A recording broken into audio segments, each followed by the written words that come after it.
guys, good morning. This is Jason Flame, host of the Master Motivation podcast. And today we got a special edition of the Master Motivation. This is our monthly roundtable. And so we have 3 pro wrestlers on here today. And I'm looking forward to introducing each one of them. We got Shannon Ballard, we got Danny and Brendan Divine. And the first thing we're going to get rolling with is just kind of letting everybody introduce themselves and tell us how they got started in the wacky, crazy world of professional wrestling. So I'm going to go with Danny first, and then Shannon, and then Brendan last. So Danny, why don't you kick it off? All right. Hello, everyone. Let's see. It's so funny that you asked me to tell this because I've told this story to you, and Brendan's obviously heard it 1,000 times. But for I guess the viewers, and the legend Shannon Ballard's here. You gotta let him know. He wants to know.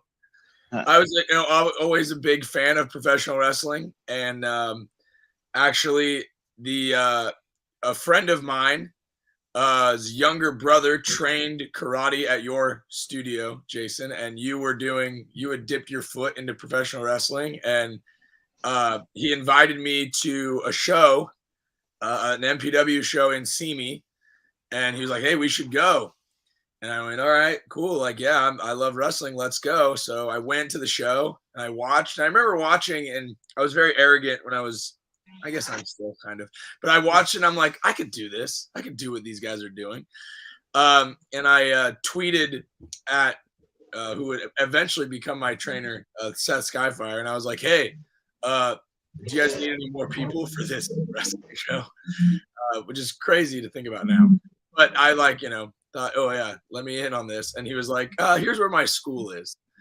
And then I didn't end up going because it was in Chatsworth at the time. And then a month or so had gone by, and I still had that, I got to do this. And I remember I recognized you from the photos. So I thought, I knew you from the gym and from church. So I thought if I can corner you at any of these places, I could probably ask you a wrestling question. So I went, hey, I saw you at the gym, and I strategically found a way to bump into you. And I went, hey, I want to wrestle. Is there a way that I can do that? And you were like, yeah, it's tonight at whatever, bring some knee pads and all that. And I went to my first class back in 2015, I think. And with Seth Skyfire, and you were there, and that was at MPW at the school that I now am one of the trainers at. Yeah, that was it. I cornered you at the gym. There it is. I still love the story. I still think it's kind of cool, and we'll go full circle here in just a second. But Shannon, I'm going to unmute you there. Shannon, okay. What can you let everybody know how did you get into pro wrestling? It's a long story, but I'll try to shorten it down a little bit.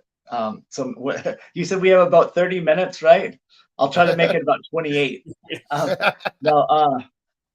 Well, we were always big fans because when we were really young, my dad was friends with the guy, the Destroyer. He was 6'5" or 6'6", and he would come over to the house, and we would literally run and hide. He was so big, he frightened us. We were I don't know, maybe 4 or 5. And then one day my dad was watching wrestling, and he told us to come out there. And the guy was wearing a mask. He goes, does that guy look familiar to you? And we had no clue who the guy was. We're like, no, he doesn't. And then he said, oh, it's my friend that comes over here. And we didn't believe him. And then one day there's a knock on the door, and my dad asked us to open the door, and it was a guy who was standing there with his mask on. At first we ran, but then we were curious, and then he was leaving, and one of us was on each of his legs because we didn't want him to go, so he's walking with us holding onto his legs. So ever since then we just started watching it. And then years and years and years later, we were playing hockey in Canada, and we both got cut. And we moved back to California, and we were playing semi-pro.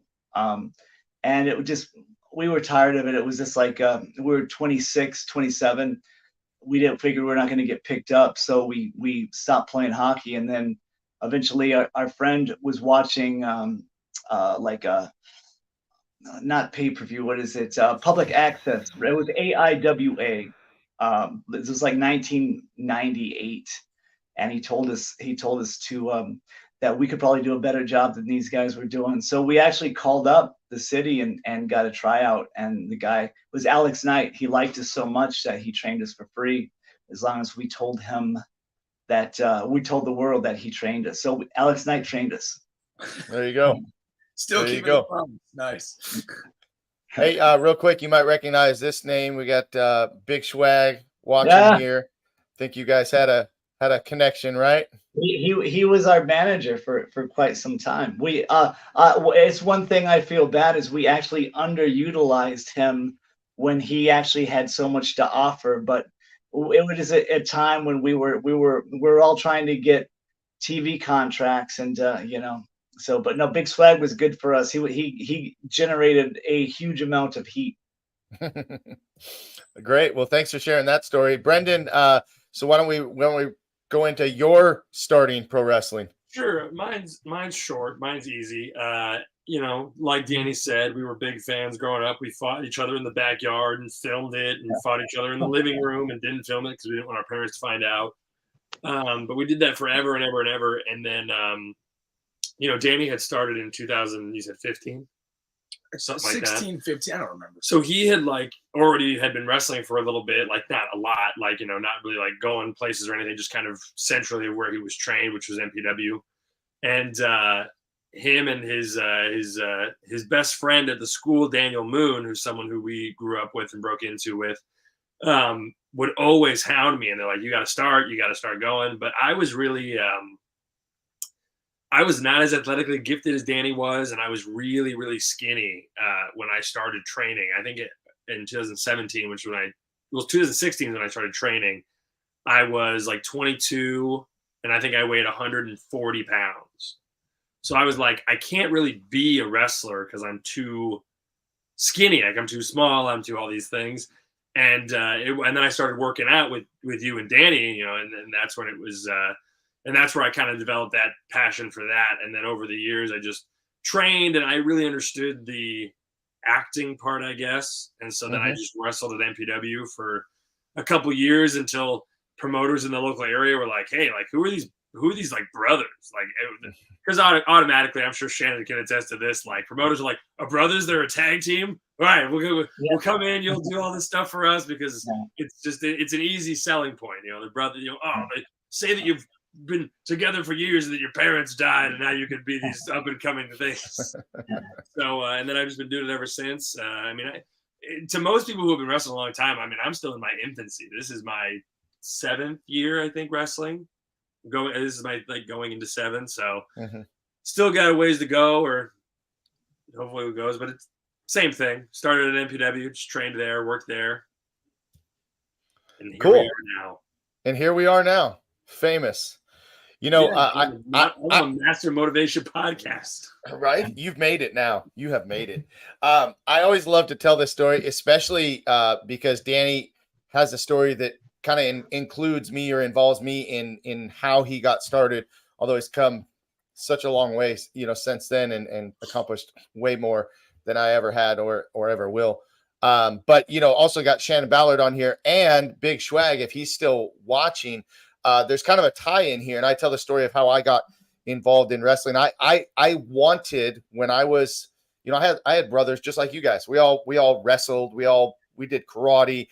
We all beat each other up all the time, and so we would watch the WWF, and I got really into it after high school. I was super motivated that I was going to have a karate school as my side job, and I was going to try to go big. So I said, well, where does everybody train here? And so I looked it up and did my research and found UPW. And so I remember contacting Big Swag through phone calls and messages, and I think I mailed a handwritten application or whatever.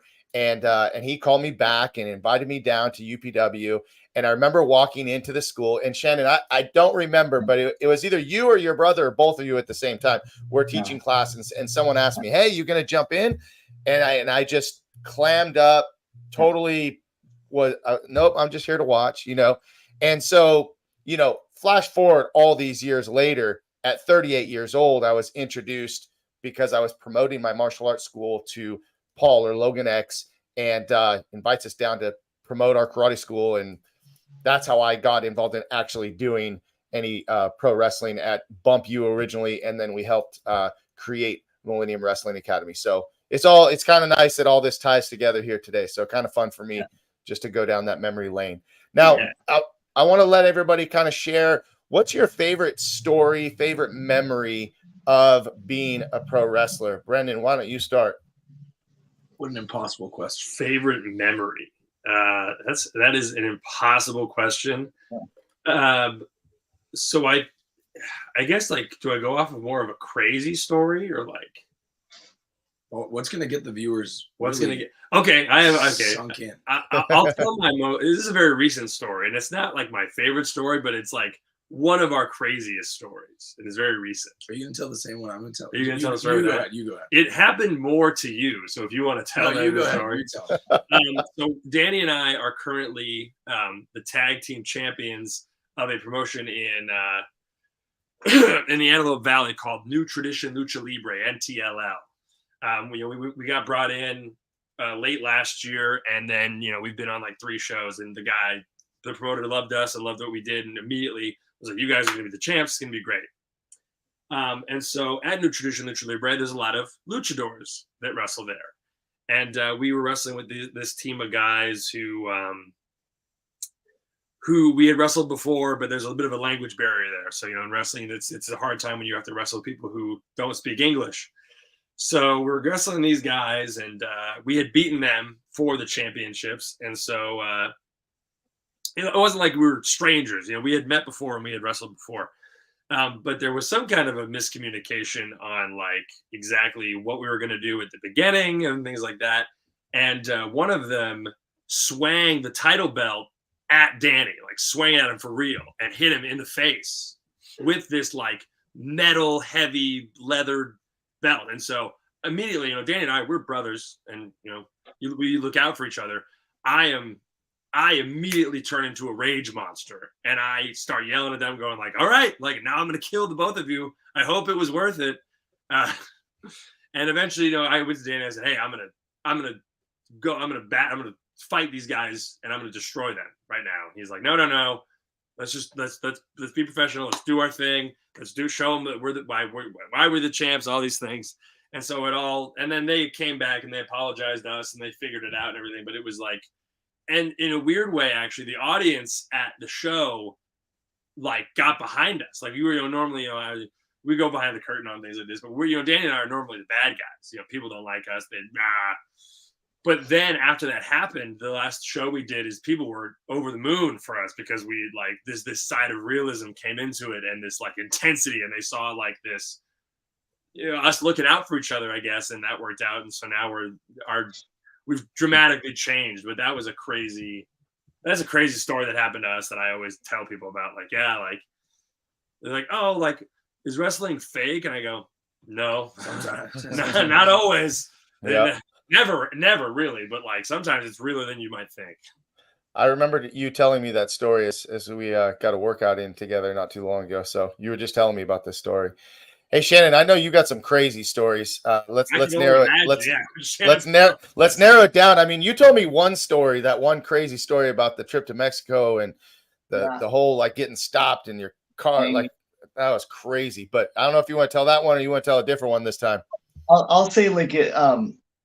As the Divine brothers would know, there's no memory. It's always memories because you can never really like pinpoint one thing. But I'll tell you a few short ones.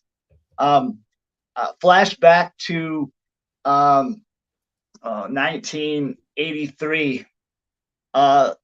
NWA Wrestling is at the Forum in Los Angeles, and me and my brother are there, and the Road Warriors, who were one of our favorite teams, we had seats where we could kind of see where they're coming out of the curtain, like we could see back there, like right behind the curtain. The Road Warriors are back there, and we really wanted to get back there and meet them. They were like our heroes, and we're like talking, like they see the crowd standing right there, and we're going, "Hey, can we meet you? Can we meet you?" and they actually went and got somebody else to come down there, some other kid, and the kid got to come down there and meet them and shake their hands and touch their shoulder pads, and we were like, oh man, I wish that was us. And then flash forward to many years later, where we actually at UPW, we actually got to wrestle them, and they were in full gear, and it was at the Galaxy. And as soon as their music hit, the what a rush, it's like, man, we got goosebumps, and we're standing across from them, and they are just huge, like animals, like 6'5". Like his legs are like way more than me and my brother, and Hawk is about maybe 6'3". And it was just crazy, man. Just we're staring down them, and we're like looking at them. And then the only thing I could think of during that match, like when we were doing the stare down, like was like, wow, like, the Forum back in 1983 when we could have been there. And yet we're actually, we thought that kid was so lucky, but we were actually the ones who were lucky, because we reach out to, like, can I touch your shoulder pad, like the kids? Right before you start having the match. Yeah, and a funny story, and that is Hawk didn't want to do it because they had wrestled like in UPW once before, and it was against Hardcore Inc. And who was it? Justin Sane, who was a shoot fighter, got into it with Hawk, and they really started going at it. So Hawk was just like, "Oh, I'm done with this." So then they talked him in. They had to talk him into it, and he got really drunk before the match. So he wasn't selling the stuff we were doing. So we were hitting him as hard as we could. Like, I mean, literally just so he would feel it, because he was that numb. And yeah, I mean, like we were pound, like just, I mean, like forearms, like, I mean, just drilling him. And after the match was over, he goes, "You guys in the back now." Like, I was like, oh, this is where we die.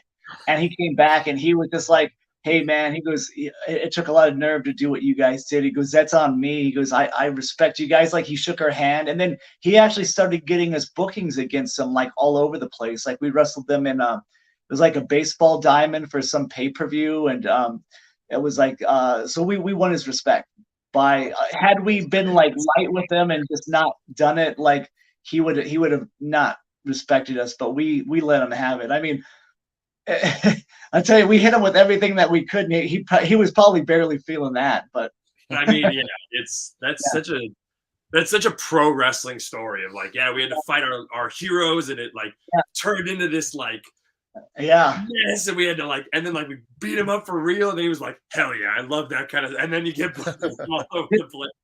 And I'll tell you another funny memory that involves Hector Canales, which I'm sure everybody here knows Hector Canales. Oh man, my first like real like big opponent was Hector Canales. Yeah, good guy, man. He was one of our students, and we were doing like a show, and I had to pick up Chavo Guerrero, and so before we got there, like I had been to his house before, so I knew like the layout. I was like I told Hector, "Man, I want you to get out of the car."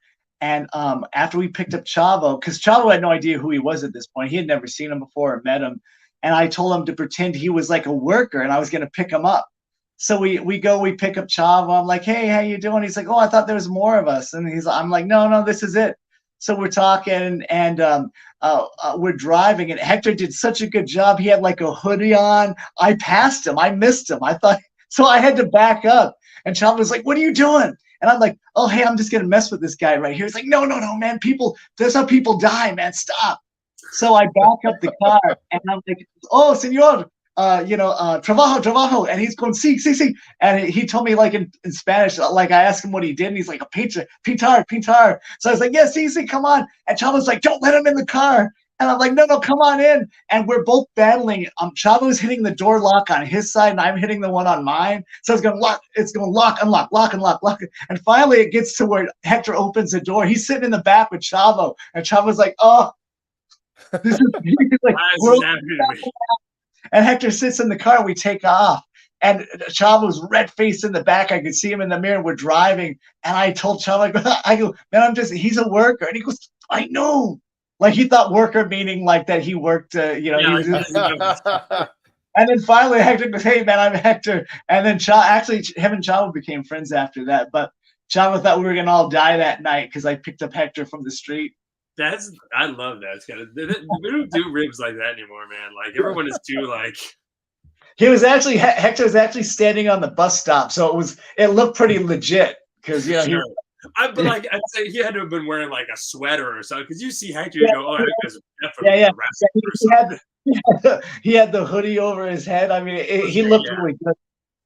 And I'd be like, all right, that guy's definitely messing with us for sure.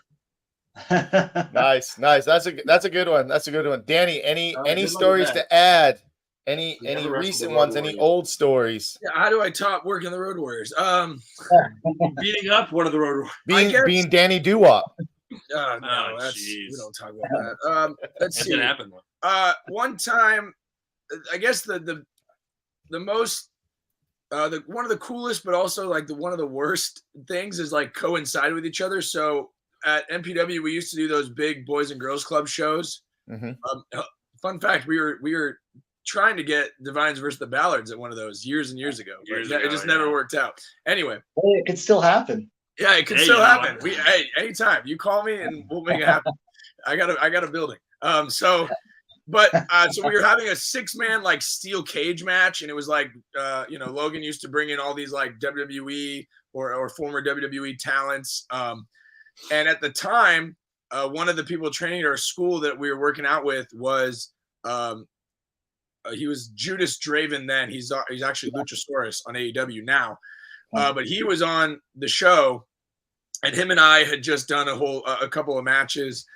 And so one of the guys in the 6-man steel cage main event pulled out, and Logan goes, "Danny, you're in." And I'm like, I was maybe a year and a half in at this point, wrestling with all these guys that were decades in, that had been to NXT. They've been to the real show. And I'm like, I'm not made for this setup.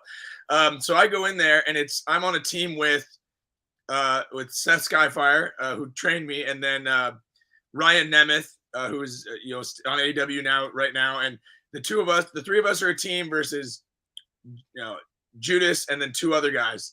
And I remember we go in and putting the match together. Brendan and I like to say, we really pull back the curtain here. If a match is easy to call, it's easy to do. If a match is a nightmare to put together, it's probably going to be a nightmare to try to wrestle. This match was a nightmare to put together. Everybody was just arguing, and it was a disaster. So we go into this steel cage match, and for some reason, maybe because I was super green and super new, one of these guys beat the piss out of me. He just was chopping me to death and hitting me as hard as he could. At one point, he had Judas holding me, and he was one of my trainers, and he was like hitting me like over and over. And Judas tells his partner, he's like, "Dude, he's had enough. Like he's leave him alone. He's done." And he pulled me aside to work with me away from this other guy and took care of me and whatever. But he ended up putting me over in the match, the guy that was beating the shit out of me. So maybe he was wanting me to earn it. I have no idea.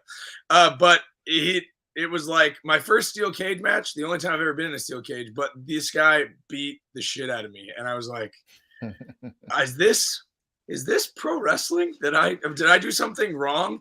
And then afterwards, he was super nice to me, and I was really confused. He never mentioned, "Hey, sorry about that," or because we've all hit somebody too hard or whatever, and "Hey, you good on that?" or whatever, or it happens. It's life. But this was super, definitely like intentionally beating me up, and he must have done something. I guess, but he never said anything about it, and I don't know what happened to that guy. But we moved on, and but it was cool. I was in a steel cage match with WWE talent. Listen, I remember those Boys and Girls Club shows were super fun for us because that was like the first time outside of the school when we started putting on those shows. So those were a lot of fun. Cool, like shows. Yeah. So what my favorite memory that I like to share. It's really simple because when I got involved in wrestling, really the second, when I got involved, it was all about my son just enjoying watching the show, right? Like that's what fueled my passion to keep wrestling and to be there every week and to keep doing it. My son was like the biggest fan ever. And so he's watching everything all the time, and he's coming to the shows, and he's part of, silly storylines or whatever. But it was that national title match that I had with Daniel Moon. And it's just my favorite picture ever in wrestling was that after the match was over, I could see how proud my son was of me. And even though we all know how it goes and why it happens, the fact that, my little boy over here sitting here looking at his dad like he's the biggest superhero in the world. And he comes in the ring and he gives me that hug and we have that picture. That's just for me will forever like kind of mark what the highlight really of my wrestling career was showing my son that, hey, I had a dream. I got into it late, but I still followed it and I still did it.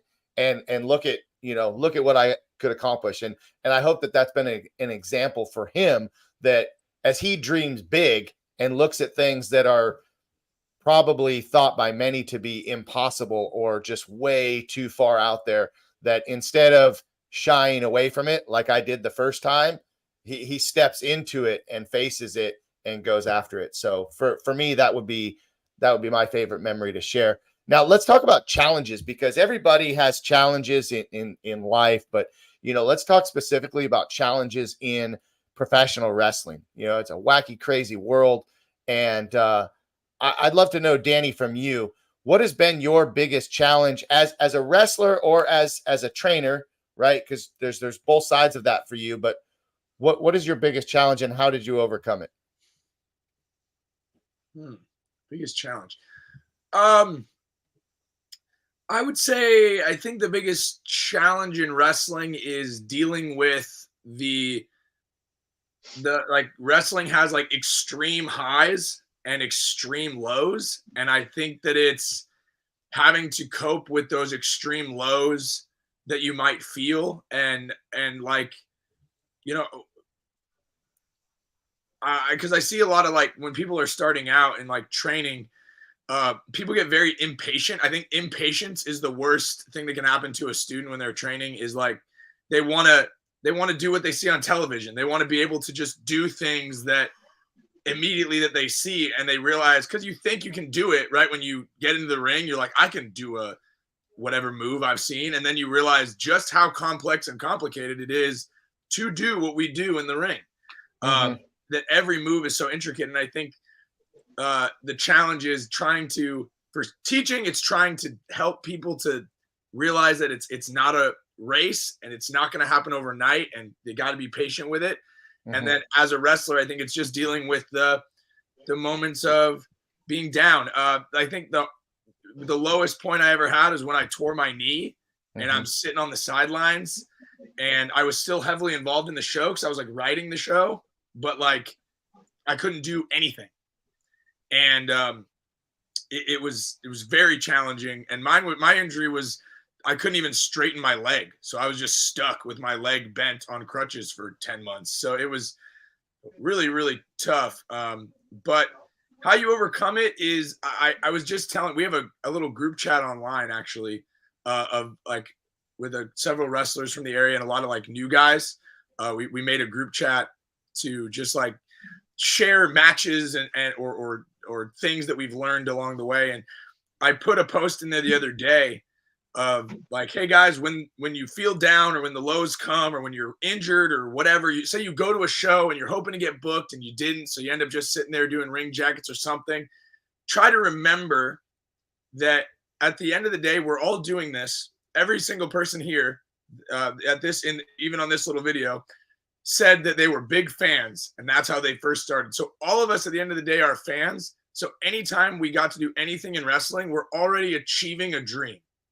And I think we let that slip away when we're not at the highest point we want to get to or where we want to get to. So if we, in the moments where you feel the most sad or the moments you feel the most struggle or impatience or whatever, if you remember you've already achieved your dream and don't let that slip away, everything else is a bonus now because you've made it. The thing that seemed impossible when you were 10, you're doing it now. Maybe not the level you want to, but you're doing it, and you can continue to grow and grow and grow. So I think that's the way I deal with that, is to always look at the accomplishment that you're here already, and then go forward from there, because it's easier to go forward when you know you're already at a starting point instead of feeling like you're at zero still. So there you go. Yeah, I knew that that injury was going to come up when you talked about your biggest challenges, because I know, and we had many conversations as you were going through that, how hard that was for you. But you know, like you said, you know, once you made it, and there's always that road back. You know, you hear people say that the comeback is always better than the setback. So Sure. Brendan, you talked earlier about when you first broke into wrestling, feeling like you were too small. You know, you didn't have the body of a wrestler. Would that play into one of your bigger challenges, or were there other things that has been a big challenge as a pro wrestler? I mean, I wouldn't call that a challenge, because in my mind, that's part of the work. You know what I mean? Like, that was, for some people, yeah, it's a challenge, because they're like, oh, like, you know, I don't love exercising, and I don't love doing what I'm supposed to do and things like that. But like, to me, that's part of it. There's, you know, training in the ring, having your matches, you know, do the scheduling, everything like that, you know, being fit and working on yourself that way. That's part of the game. So I don't really call that like a challenge, because that's just something that's like when you go to work, you know what I mean? Like your regular like work schedule. Let's say if you work in an office, or you work at a, you know, at a karate studio, you have the stuff that's like, this is the normal stuff I do throughout my day to make it work. That goes hand in hand with that. And that's what I tell all the students too, who are like, oh, I don't really like working out, or I don't really like doing this and this. And I go, that's fine, but like, you're just hurting yourself. It's part of the gig. So I would say the biggest challenge that I've seen, as you know, I've started to, you know, pick up and, you know, start to see some more success and to start to see more opportunities for myself, is the scheduling, for sure. You know, traveling around and you know, losing, you know, you work throughout the week, and then your weekends are gone because you're wrestling all the time, and keeping up with that sort of thing. That's definitely the hardest part, because, you know, I'm married, and I have a, you know, a career outside of wrestling as well that I'm really trying to get off of the ground. And so finding the balance between all of those things is definitely the hardest part, because, you know, there are some times where you're like, oh, I'm missing this opportunity with wrestling because I'm focusing on my marriage, or I'm focusing on my career outside of wrestling, or that, oh man, like I missed this opportunity in wrestling because you know, I'm working at this job, things like that. You know, the most recent example I can think of was I did miss an opportunity with the job that I previously was at. I worked at a company, and I got hit up by AEW to do extra work for them, and I wasn't able to do it because I had to do this thing with this other job. And I thought to myself at the time, like, you know, that's the way it goes, or whatever. But then at the same time, it's like, but you have this one life you're living. You might as well take every opportunity you can, because you never know when it's gonna happen again. And so that was one thing that I like definitely struggle with the most, for sure, is just finding when do you have time to do everything? And the answer is you have to prioritize what you want to prioritize. So that's the hardest part, for sure. Yeah, for sure. Absolutely. You know, one of my biggest challenges is no longer being involved. And so I, you know, asking Shannon, I don't know if you're still, you know, here and there doing shows or doing anything at all. But for me, it's just a challenge to not, for such a period of my life that like, that's all I did. Like every day we were at the wrestling school, right? We were in the ring. We'd go to the gym, we go to the ring, and we'd hang out there in the evenings. We go to LX Fitness. We do, like, it was like it was like constant. And then we did every day. Right. And we didn't miss. And then now for me, the biggest challenge is not doing it. Do you find that a challenge for you, Shannon? Yeah, it's like my brother and I, we still do. We actually did a show in Arizona, like a big fair show, not too long ago. So we're still doing it here and there. This is actually our 25th year. And my brother's a little bit out of shape, but he's actually back in the gym working Hey, out. mine too. I know we could still do it. It's like age too. Like I'm 53. So it's a little harder to want to get in there, like to take the bumps and stuff. But if it's something that you love, it'll never leave you. You'll always come back to it. So I mean, like a challenge is always getting through injuries and not getting injured, because I know there's a lot of people that don't have do this and they don't have insurance. So that's always a scary thing, and also it's like what you guys are saying is finding balance. Like Mr. Miyagi said, you must find balance. Uh, it's true. Like just like in in karate, like when my son would go out, and they talked about balance. It's like it's something like if wrestling is all you depend on and all you. I mean, look what happened in the pandemic.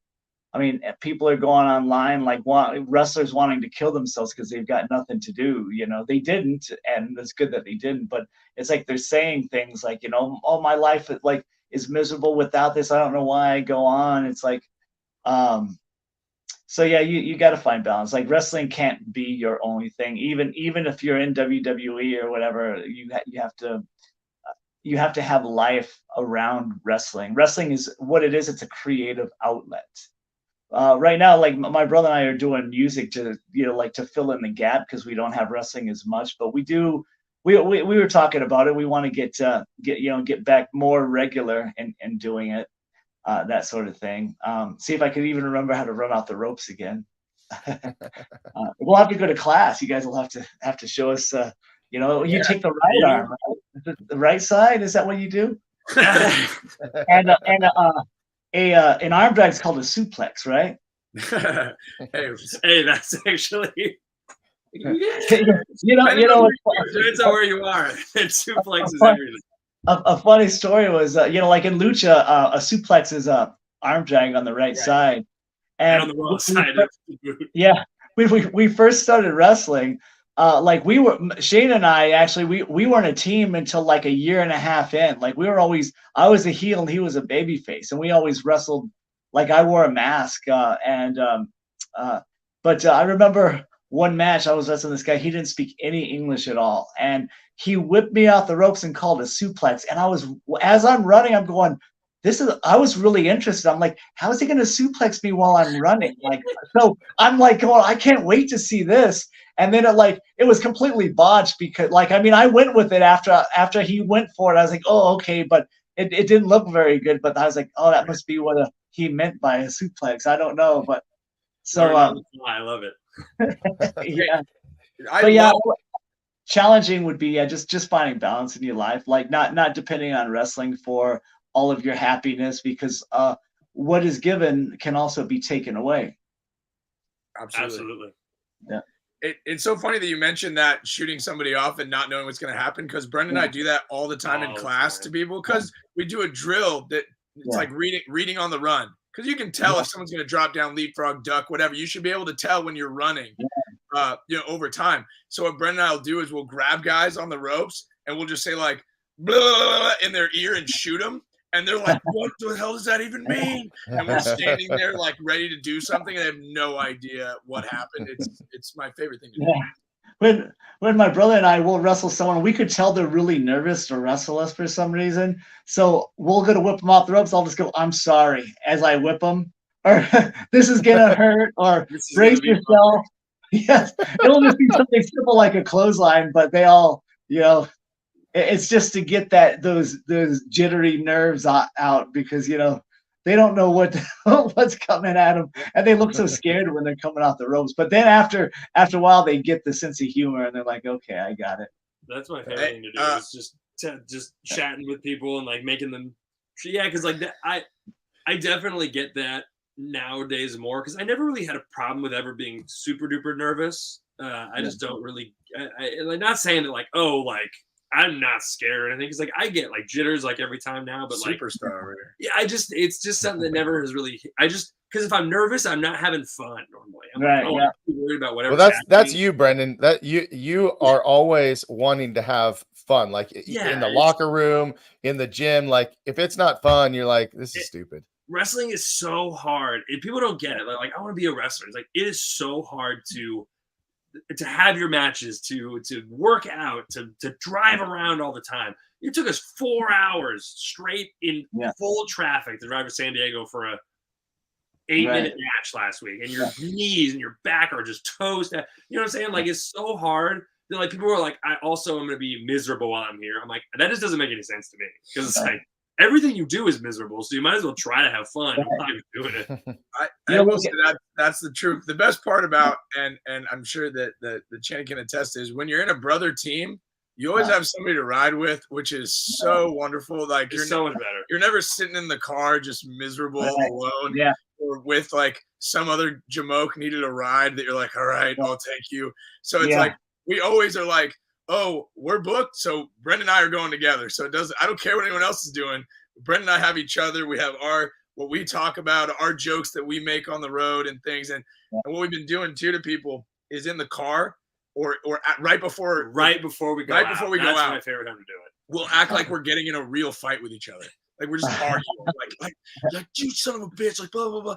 And people are like, "You guys, hey, we have to wrestle in a second." And Brendan will storm out to our music, he's always like this, and he'll leave. He's always doing this right before. And our opponents are like, they're mad at each other. And then it's just complete utter nonsense. You gotta find things to pop yourself.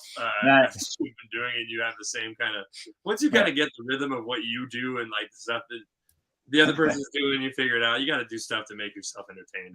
We get to shows and people are like, "Oh crap, they're here. It's gonna be chaos. It's gonna be chaos." Hey Shannon, what's your greatest accomplishment in pro wrestling? Great. I would say it has been training people and seeing them succeed, and then most of the ones that succeeded at a really high level, they don't even talk to me anymore, even though I tried to contact them just to say hello. But seeing people like, and the way I think of success is like success to me isn't WWE, and that's something that I teach people, or AEW. It's if you get to travel and make memories and make friends, and you will always have this with you. It doesn't matter. Like a lot of people always say, "Oh, I got to be in WWE." I mean, WWE is not. I mean, like you're always walking on eggshells. I mean, we were developmental for a long time, and like it just someone's always going to take your spot. You're always worried about that. It's like it's more enjoyable if you go out there and you're doing something that you love and you just do it to the best that you can do it, and you put your opponent over, and you make good rapport that way. Like seeing like someone like Ricky Matthew. You guys ever Ricky Mandel? Yeah.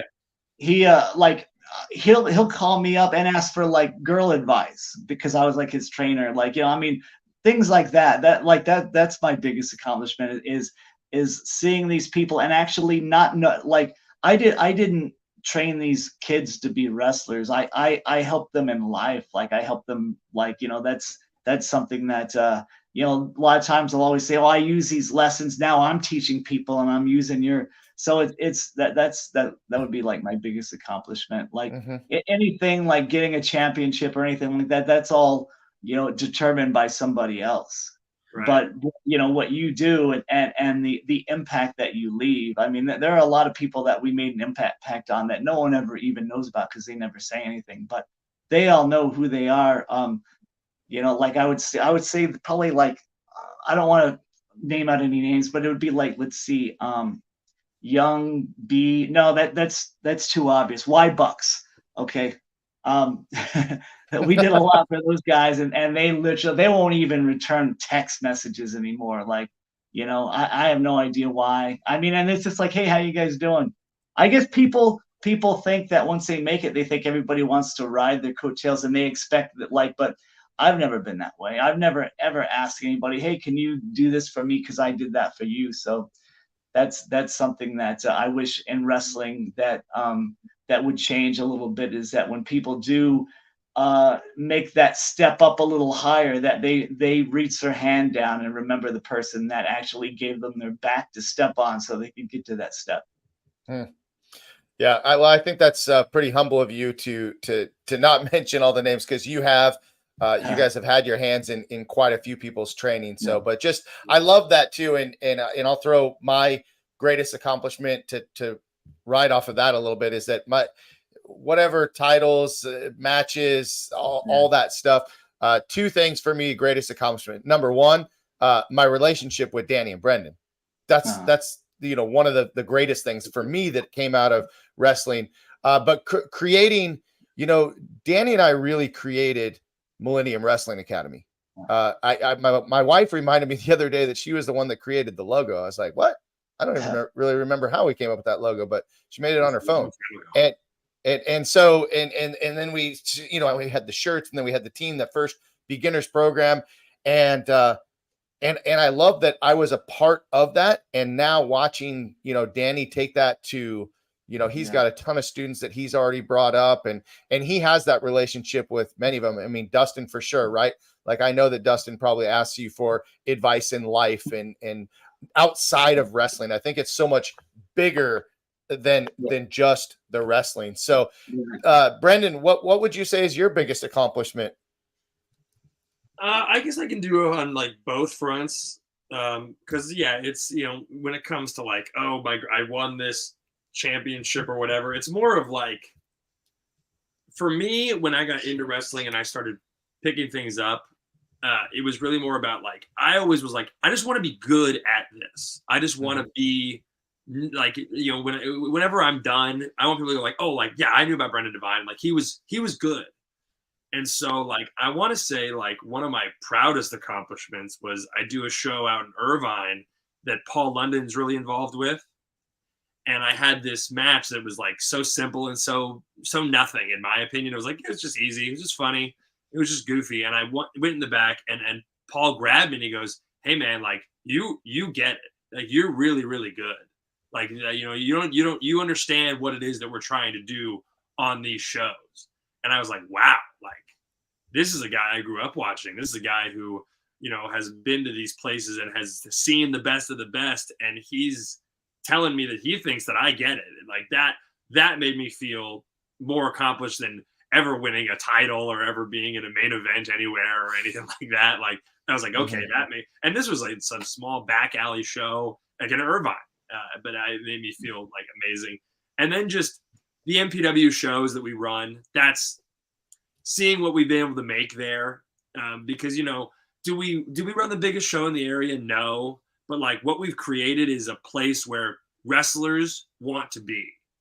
And I'm a wrestler. So that's what I want. You know what I mean? And so creating a space like that has got to be untouchable for, I'm sure Danny's going to say something similar to that, but like those two things for sure.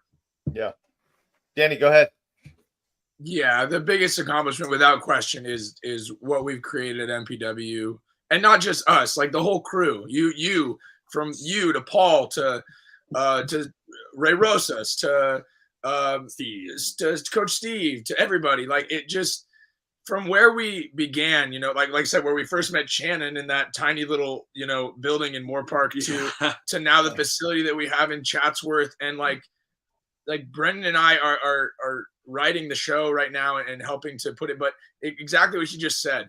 There's so many shows where guys will come and like, you do your job and then you kind of just want to get the hell out of there. You're more concerned to where you're eating after than the show you did or whatever. And like at MPW, like guys come hours early or like are staying the whole show because it's just a place that they want to be.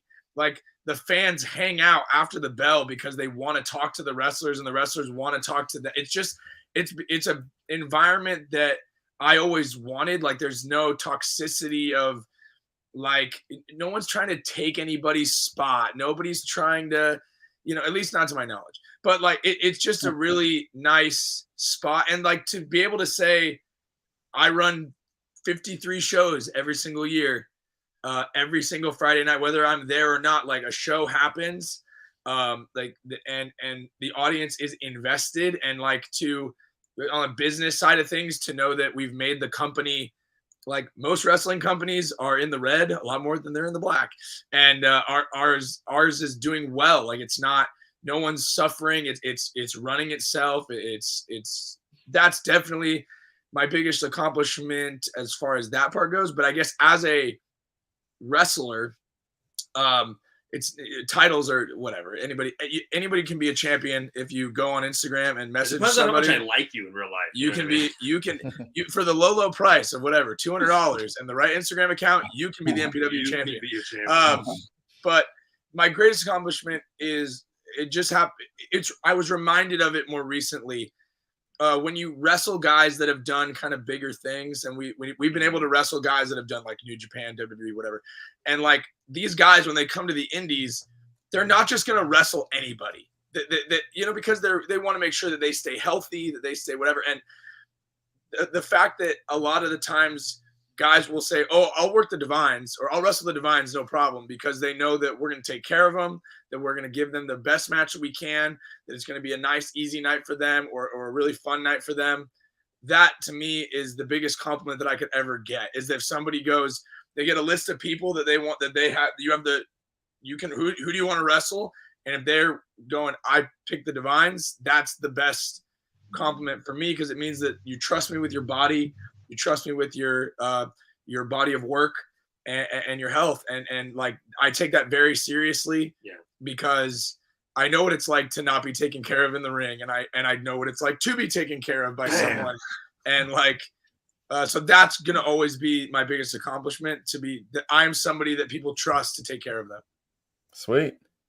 And well, listen, last thing, one more thing.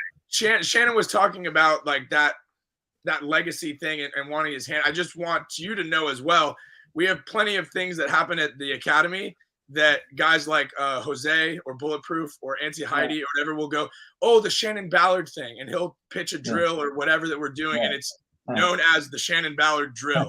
So your legacy and your teachings and your wisdom does carry on even to guys and girls you've never worked with or never even seen. That's good to know. They know the name. They know the name. This is the Ballard. They'll watch the video and go, wait a minute. Or I can't tell you how many spots we did with Jose and his tag team partner. He's like, oh, we're gonna do the Ballard cutoff, and we're like, sure, that sounds good. Whatever works, man. So I'm sure we take a lot of your guys' stuff that we didn't even know was your stuff. Nice. That's awesome. That's awesome. Well, hey, we're at the time of the show where we're kind of near the end, and usually I like to let when we do it a roundtable like this, just let everybody on the panel ask a question to everybody else, and we'll keep it short and brief. But why don't we let Shannon? Do you have a question for either of the Divines or both? What do you guys normally eat for breakfast in the morning? Because I'm egg whites only. Cup of coffee and egg whites, bowl of cereal. He's Mr. Jacked over here. I just try to keep up, and I just use fake tan to make myself look bigger. I was busy this morning. I had to drink them this morning, which is always tough. Rocky over here. I don't like it. All right. Well, if that's your question, we'll let Danny or Brendan. You have any questions that you want to ask? But by the time they have their question, I'll think of a real question. Yeah, there you go. All right. Good question to ask, Shannon Ballard. See, that's tough. Now you're putting us on the spot. Like, there's just so many good questions I could ask you that would benefit me. I know. I have a question. Then I have a question from someone that needs more experience to a wealth of experience as a trainer. Okay. What would be your advice to someone either that is teaching or that is the pupil of the person, is if you're trying to instill passion into somebody, like if you want, say someone is just there to kind of go through the motions, but you're trying to get them to understand that to get good at what we do, you need that passion. Do you have any advice on how you would motivate someone to have that? Well, to do anything, I mean, that they have to have the passion in them in the first place. Right. I mean, it's they always say you could lead a horse to water, but you can't make it drink.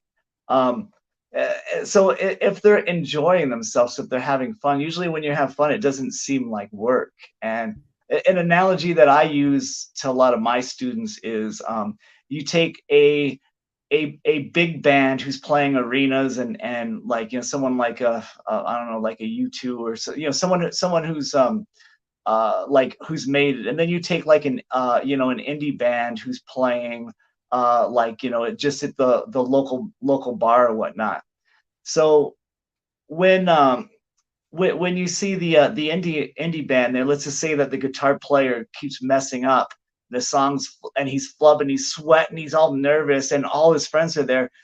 It's uncomfortable for them to watch it because they're more nervous about him making a mistake and so no one can ever get into the music because they're and the person who's making the mistake shows that they're making a mistake. It's on their face. It's like, but you take a big band and they make a mistake and they'll just stop and they'll go, hey, look, Joey messed up, and everybody will laugh, and then they kick right back into it like there was never even a mistake. So one of them you can't really watch because you're cringing, and the other one you're just like, oh, that this is a moment they never mess up. They finally messed up so it's like if you're having fun and you're like you're able to show that, it's like even if you mess up or even if you don't have the amount of passion that you need at that time, you'll still be able to get through it. Like my son's quarterback coach he always like says you need to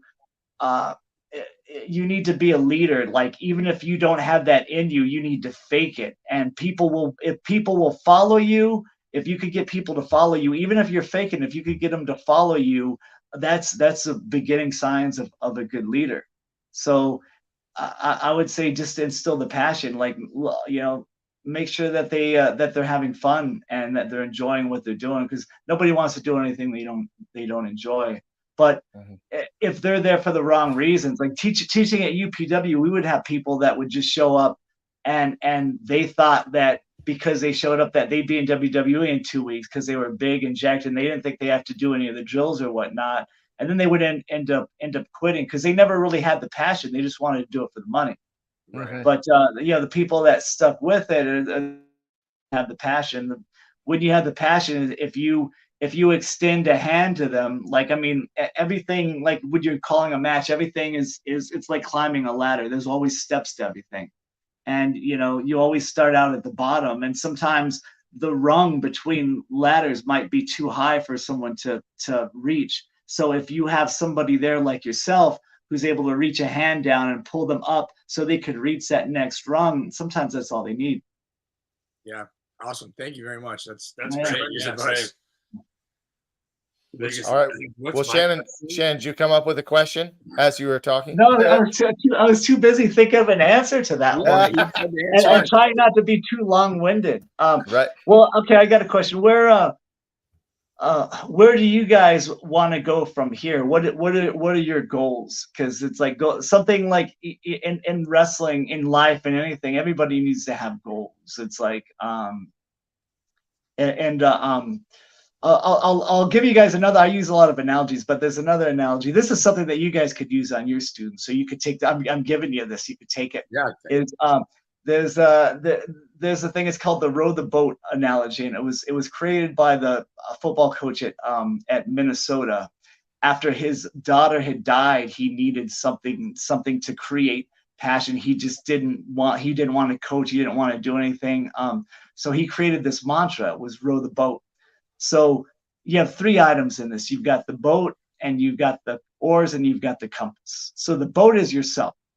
Now, whenever you go out and, like, say you ask me a question, like you're like, if I'm able to give you a good answer, like you are strengthening your boat. You're putting like new screws in there. You're putting better wood in. Like you're making that boat strong. Every time you work out, anytime you do anything that is whatever your goal is for wrestling, like if you want to be a wrestler, anytime you do anything for that, you watch a podcast, whatever, you're strengthening your boat. The next one is the oars. So the oars is the energy that you put into something. I mean, if you want to row from one island to the next and you're doing one stroke every 10 minutes, it's going to take you a lot longer to get there than if you're paddling hard. But the next item and the most important thing is a compass, because if you don't have a place to go, if you don't have a direction to go in, you could row as fast and hard as you want. You might just be going in circles. You're not going anywhere.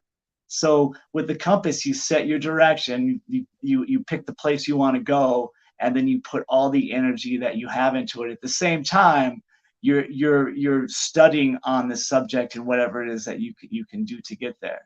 So my question to you guys is, what is your goals? What do you want to row to in the next coming years?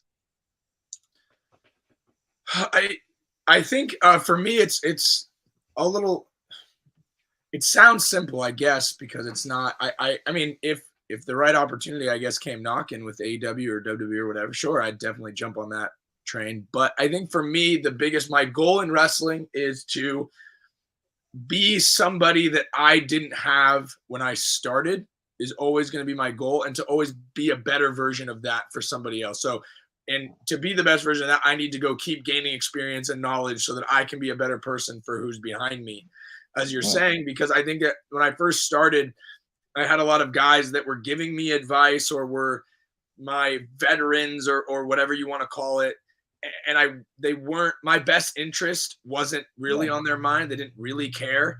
And I remember thinking to myself, when I finally met somebody that truly wanted me to succeed and wanted to pull me up the ladder, as you said, and that person was Ray Rosas for me. But my goal is to be able to be that for as many people as I possibly can. At least my goal in the wrestling world is to be that. I guess my goal is to help people make their boat as strong as possible, as much as I very possibly good. There we go. Tie it right back. Brennan.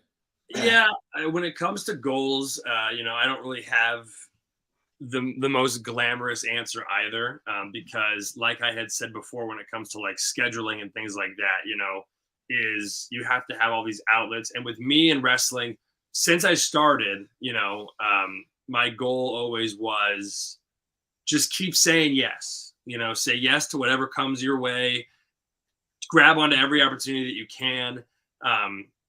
But like when it comes to, do you want to be in WWE? Like, do you want to be like in these major TV companies? If the opportunity presents itself and the presentation of it was right, then I'm always open to it.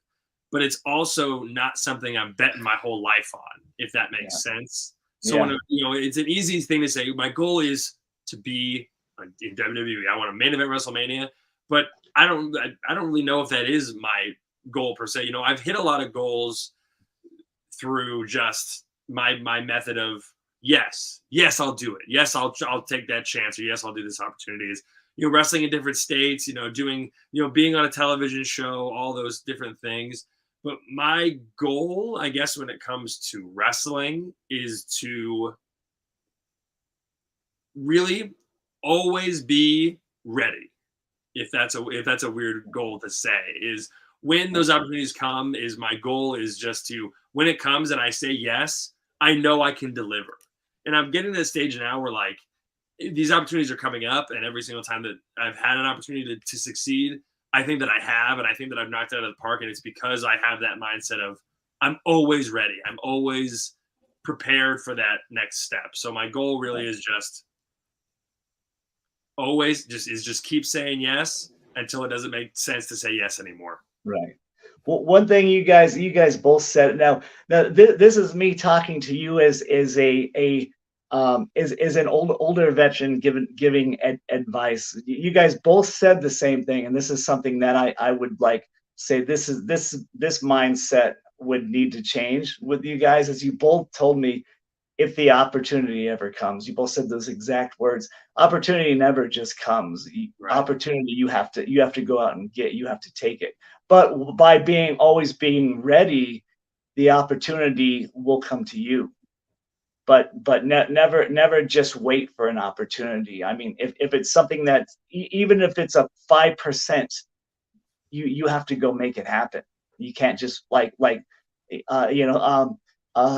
always thought, man, Christina Applegate, man, she might be driving down my street and her car might break down. Now, this was back in the days when Chris Applegate was like, the main thing. I was like, oh, that's how I'll meet her. But it's like that, it never happens. Opportunity just does not come like that. Right. So you went and slashed her tires. Oh no, yeah, I would. I mean, my pickup line to her would be, "Hey, does this smell like chloroform?" And then it's like, she's mine. Kidding. Just in case there's anybody watching that, in case she's watching. Really mean that. In case she's watching. Yeah. But yeah, go create your own opportunities, and to create those, it's like strengthen your boat, put all the energy that you have in it, and paddle. Pick an island and paddle to it. Like, so whatever opportunity you want to create for yourself, don't wait for it. it's like you make the opportunity. But I like what you guys both said. I mean, you both are very grounded, and you have like my goal was never WWE or whatever big company it was. It was always like we wanted to travel. We would hear stories of our trainer, how he would come home and there'd be a ticket like to Hawaii waiting for him to go wrestle. So we just wanted to travel and meet people. We did that. We got to do that. That was like our goal, and it still is. I mean, we still like to travel around and do these things. And the thing is why it's not really happening as much right now, both you Divine brothers, you know why? Because we're not going out there and going for it. We're not making the opportunity. We're waiting for it to come to us, so the phone doesn't ring that much. Now, If we go out there like on this podcast right now, we're going to say, hey, we're accepting bookings again. We want to that's the beginning of creating the opportunity. So I myself am guilty of exactly what you guys had said. So how do we book you, Divines? How do you book us? Yeah, tell everybody right now. You can message us, I guess, on any social media platform. But we have all the social medias, emails. I've learned. MySpace. Yeah, MySpace, AOL Instant Messenger. I've learned though. And I tell people that all the time when people go on Twitter and they put out there available for bookings. That has never worked for me. No, it doesn't work for anyone. Message the company. Yeah, that's the only way you're getting booked. The whole I'm available, like if I was to put that out there, or people like share where they can reach out to you. They ain't reaching out to me, especially someone who books shows. You're not reaching out to people. People got to message you exactly what Shannon said. People got to make opportunities. So every show Brendan and I have been on, we messaged them and said, hey, we would like to be on your show. Can we please be on it? And we've done it for nothing. And then eventually when we delivered, we got the opportunity to continue to be on it.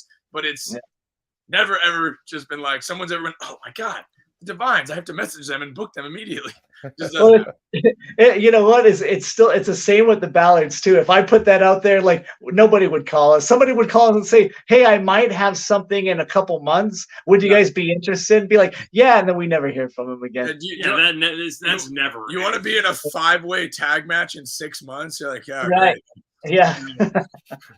Well, guys, listen, it's over an hour today. I know you all have things to get back to today, so I appreciate the conversation. I appreciate the experience that you guys shared, and it's just great having the chatter between what I see is, as Shannon stated, an older veteran, and some of the younger guys that will become veterans in the future. It's just fun to share this information. I still have a great passion for pro wrestling. I still love it, and I love to talk about it with Danny and Brendan every chance I get. But thank you guys for being on the show, and I will share this. And you never know what might come your way. You never know, maybe. So, hey, guys, stick around for a minute as we wrap up. But thank you to everybody watching today. Share the video, go to YouTube, and subscribe to Master Motivation Podcast. And look forward to another episode coming up real soon. All right, guys, that's it. Go out and make it a great day. We'll see you real soon. Yeah.